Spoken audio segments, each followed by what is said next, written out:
La jeunesse occupe une place considérable de représentativité au sein de la population congolaise. Fort est de constater qu'en République démocratique du Congo, cette tranche d'âge a souvent été marginalisée et voit ses opinions ignorées de façon répétée. Pourtant, l'instauration d'une démocratie véritable en RDC exige entre autres la prise en compte de la jeunesse congolaise et son implication dans les processus et débats démocratiques au niveau local, national, régional et même international. Voilà qui justifie l'organisation de cette table ronde avec le concours des National Democratic Institute, organisation des droits américains. Laquelle rencontre a permis aux organisateurs de procéder à la restitution d'une enquête menée durant 6 mois par les jeunes en faveur de leurs congénères, des partis politiques et de la société civile. De l'avis de tous les jeunes qui ont représenté l'échantillon, il y a eu comme priorité le problème de l'emploi, les problèmes de l'éducation, les problèmes de la santé, les problèmes de la sécurité, mais aussi les problèmes de la démocratie. Alors, il était question de savoir de plus près en quoi consistent effectivement ces problèmes. Quand on parle de l'éducation, qu'est-ce qui cause réellement problème dans l'éducation?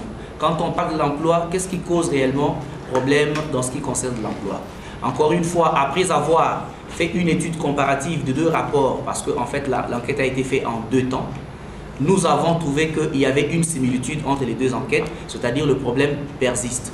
C'est comme ça qu'aujourd'hui, réunis sous l'égide du NDI, dans le cadre du programme Tomiko Tissa, nous nous sommes retrouvés encore une fois de plus aujourd'hui pour réfléchir autour de ces questions et en sortir effectivement ce qui peut être comme priorité majeure pour la jeunesse. Signalons par ailleurs que cette enquête a concerné les secteurs de la sécurité, de l'emploi, de la démocratie, l'éducation et la santé. Aujourd'hui, à travers la table ronde que nous avons tenue aujourd'hui depuis ce matin, nous avons essayé de déceler les priorités par rapport à ces préoccupations.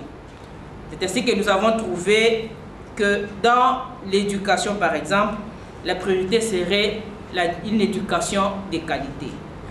Par rapport à l'emploi, nous nous sommes dit, la résolution a été retenue par tout le monde qui a pris part à cette table ronde et qu'il faut qu'il y ait un emploi décent. Et beaucoup d'autres résolutions qui ont été prises ensemble. Après une discussion de plus de 5 heures entre jeunes, ils ont pu déceler le problème qui ronge la jeunesse, estimant que ce problème est un problème commun. Par rapport à la jeunesse, nous devons faire notre propre plaidoyer. Nous n'allons pas aller en l'air, nous devons avoir un document. Et ces documents, nous l'avons déjà fait ensemble. Parce que opposition, société civile, majorité, la jeunesse et les communes.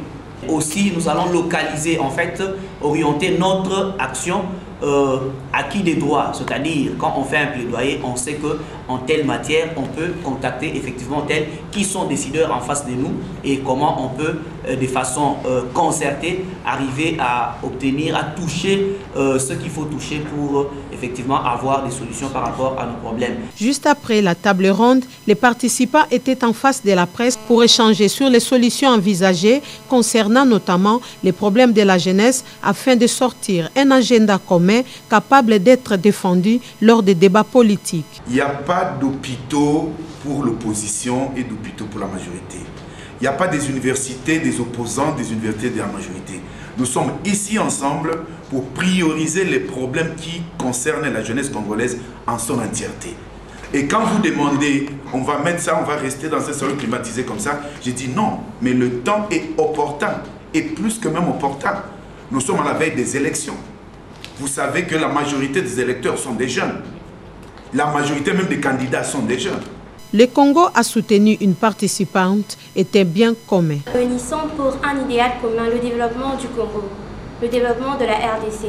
Non, nous oublions ce que nous prenons dans nos partis politiques pour nous réunir avec cet agenda commun que nous créons ensemble pour créer un Congo meilleur. C'est dans le cadre du programme Tomiko Tissa, financé par l'USAID, que le NDI a organisé une série de formations avec les jeunes des partis politiques et de la société civile, dans le but de renforcer leurs capacités et leur permettre ainsi d'être eux-mêmes le porteur de leurs voix et aspirations et démontrer ainsi leurs valeurs aux décideurs politiques.